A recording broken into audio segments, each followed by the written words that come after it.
You know, the first time I saw the title, I was like, what?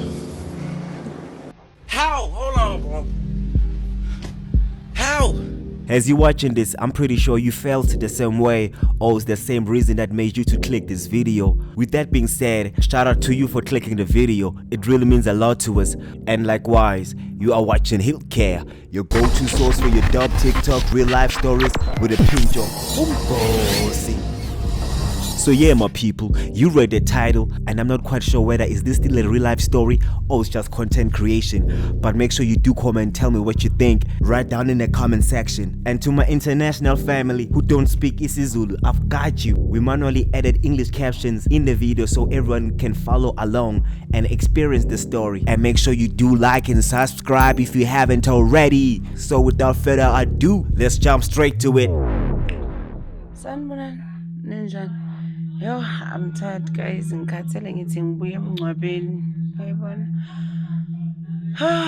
So ngihlangana nestory ku inbox ngithi ngcono nginitshele sona before ngizolala. Yabo.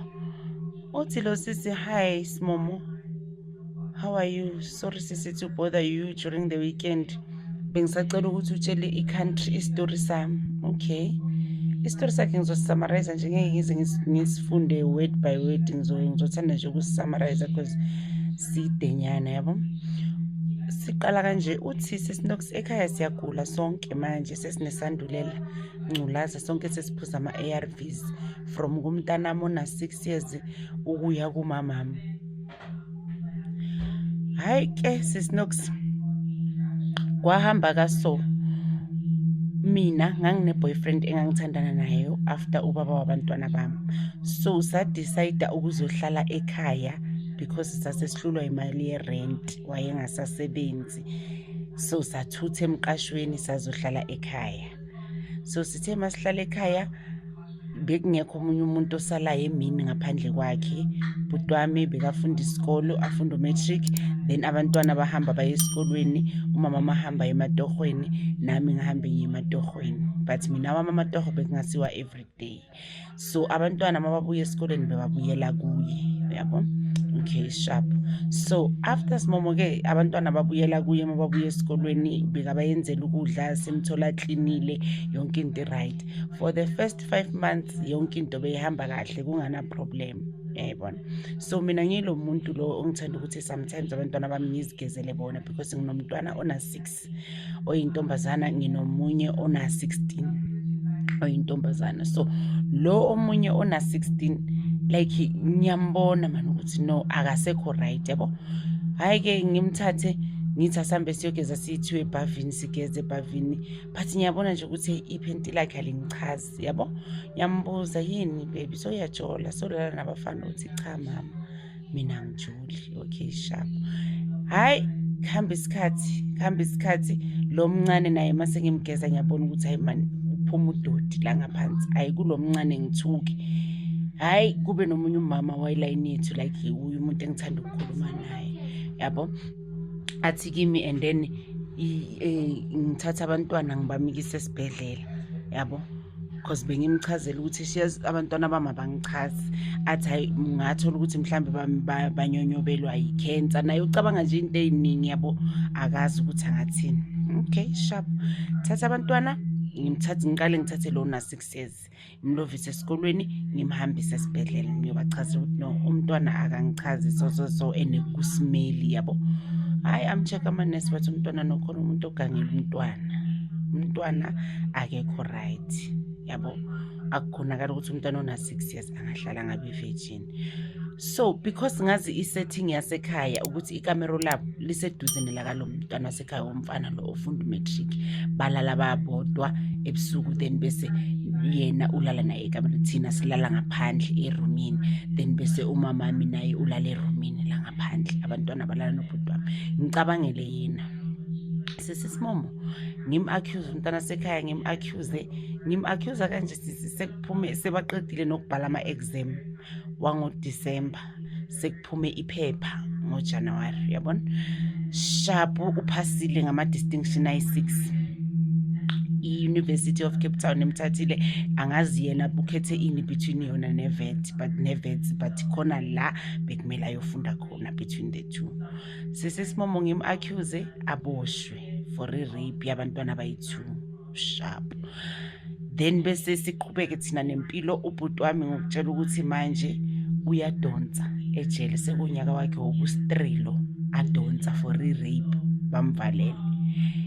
Into ebengifuna ukucacisela yona la sisisiMomo ukuthi ngiyafisa ukuthi ubhuti wami ngiyomkhipha ejele, ngiyobachazela ukuthi akusuye i-culprit sitholile ile engihlala nayo. SisisiMomo sonke ekhaya sibuye ko-testa, umama upositive, abantwana bami boyi-2 ba-positive, nami ngi-positive. Ubanjiwe ubhuti, ngathi mina ngibuye emsebenzini ngamthola zitika ngomntwana. Nalo mdala mase ngithi ngiyayikhuluma le ndaba washo ukuthi mama nami uyangenza kasolo baba. Nini nomama wachaza ukuthi naye uke wamngenela kuphi erumini. Inhliziyo yami ibhlungu sisisiMomo, ekhaya siyahlupheka. Akekho umuntu osebenzayo manje since kwaboshwa ubhuti wami, izinto zahlangana, akasekho umuntu osebenzayo. Tana sekhaya i-future yakhe iphelile nama-distinction wakhe ayi-6. Umuntu nawo uyaphila la ungaphandle akaboshwanga. Ngiyasaba ukumbophisa ngoba u-capable of anything. Ngicela ukuthi utshela ama-followers sisisiMomo ningisize. I really need i-help. Nginida i-help yokuthi ubhuti wami aphume ejele. Then nginida i-help yokuthi le culprit iboshwe.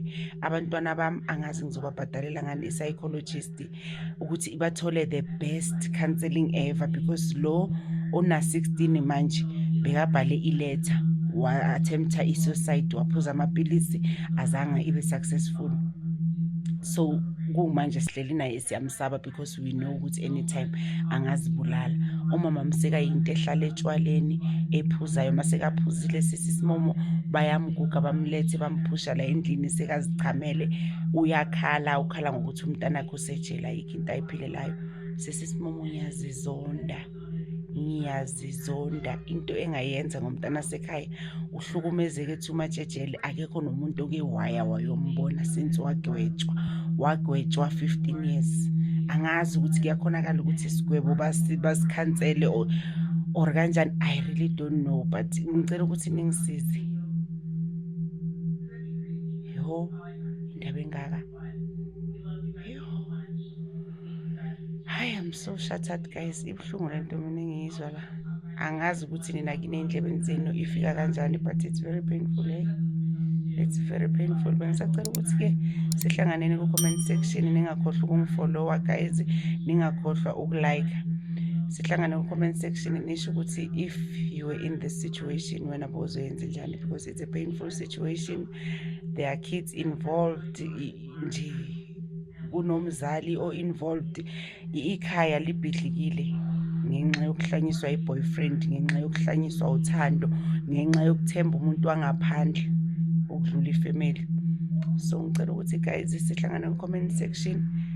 Angeke ngize ngilale manje, ngizolinda ama-comments wenu, though I'm tired, but this issue ngicela ukuthi nisiphe ama-advice. Alrighty then, let's go through the comments. Ujavas uthi unamanga. Upopi uthi sisimomo, this story doesn't make sure. Uthi everyone is positive and the guy ubanjiwe, but now she needs help because to umuntu uhamba ngaphandle kanjani.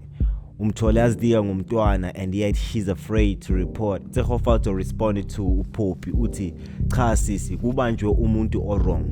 Case was open for the brother whereas the boyfriend is the culprit. Usnegumbi uthi sibhlungu le story, no comment. We user 4621 etc uthi ngibhlungu ngalo sejele. Ubusi uthi shu nkosi yami. Usinta uthi little brother, yo I'm feeling for him. Unhlanhlosi uthi yo nkosi yami. Utintswalo kubayi 347 uthi I'm also shattered. Uzama Myegi uthi it's painful. Uphumu 0110 uthi can't even finish the video. Man sis. Uhyunjin uthi so very painful. Upenny uthi yo this is too much. u073 etc uthi yo sis. Usonia Ngobeni uthi 3 years in jail instead of varsity. User 6423180 etc uthi so painful. Udaphne Ncube uthi has ladies asiyekeni ukuletha amadoda emakithi kubhlungu lokho. Untobeko Ndlela 32 uthi yo mara. Usiphiwo Mlangeni uthi kunzima. Ukhithi uthi yo that's sad story. Utiamo Stiza uthi hi dear, this is a sad story. Go to your local clinic for advice. They work with social workers for therapy and all that. Yes, my royal people, this is a very sensitive topic. If this story reflects something you or someone you know is going through, please know that support is available through crisis lines, GPV helplines and counseling services. You can pause and screenshot. And you can also follow Usmo Mondia 1992 on TikTok. So we all had the story, folks. So what are your comments? What are you saying? Well, subjectively, if it's true, if it's 100% true, man, then life can get cruel sometimes. Yo, this is so unfair. This is so unfair. For nothing. And I'm definitely sure he was a good boy. I mean, the results, in fact, showed good time. And umntwana bakazimisele ukuthi yazini ngizochange impilo yala endlini yabo. Kanti life had another plan for him, and it was not pretty. So it also proves ukuthi vele abantu abasemajele bafethu, people who are in prison, it's not only criminals, it's not only people who have done very bad things to people, yabona. They're not done it's wrong kakhulu, yabona. It's also people who are 100% innocent, yabona. So this is very, very disturbing, guys. I want to hear your thoughts. Write down in the comments. If you're still watching this far, man, make sure you do like and subscribe if you haven't already. I'm gonna see you on the next one, guys. Otherwise, peace, love and light.